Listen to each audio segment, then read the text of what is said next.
Now the snow is blanketing the I-74 bridge where we're taking a live look right now. Now you're looking at the Iowa side. You can see the snow is definitely piling up on those barriers outside of the highways, but the road itself is looking pretty clear.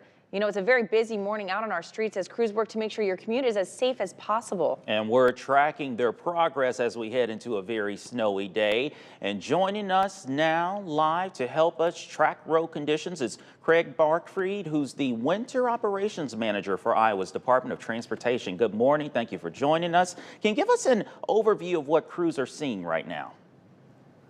So about the southern 2/3 of the state of Iowa is either completely covered or partially covered with snow.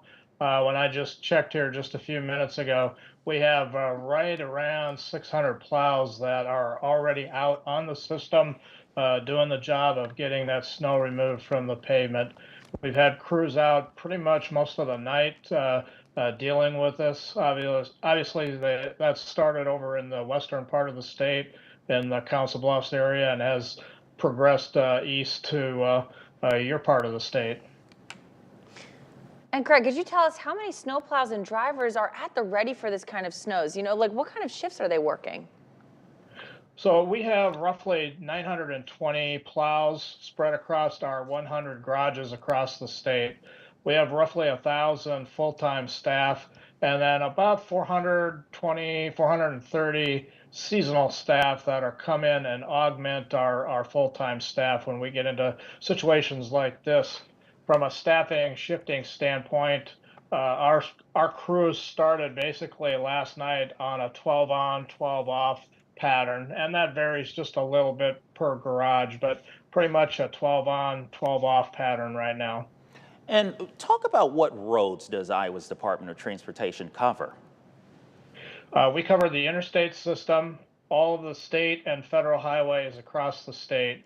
So we have responsibility for just over 24,000 lane miles of roads across Iowa. And Craig, could you tell us what roads get priority? How do you decide which roads are, the most important ones to clear off first? So obviously, well, those main arteries, the interstate system, those high volume roadways are ones that get a lot of our attention. Garages are responsible for certain areas of the state. And as we work to design our snow runs for each garage, we look at the traffic volume, we look at different things on the system in order to determine those snow runs. Typically, a snow run will run between roughly an hour to about 2.5 hours to complete those. And tell us a little bit about the treatment of roads. Did you pre-treat, and what kind of chemicals are you putting out there right now?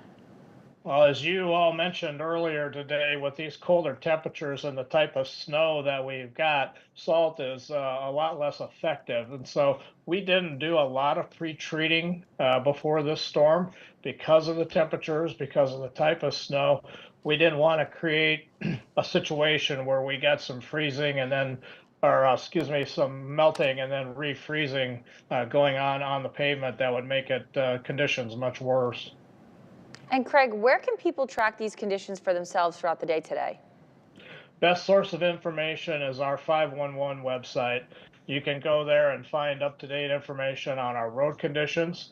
You can actually click on a toggle on a link that'll show you where our plows are currently on the system, color coded by whether they are actually treating with material or just plowing.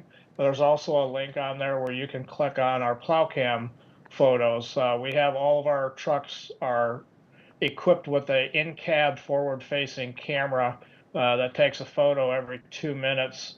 You're getting a perspective from the operator, so you can see what the conditions are out on the system in almost real time. All right, Craig Barkfried with Iowa's Department of Transportation. Thank you so much for joining us. A long day ahead for your crews, but we appreciate them. Thank you for having me. All right, now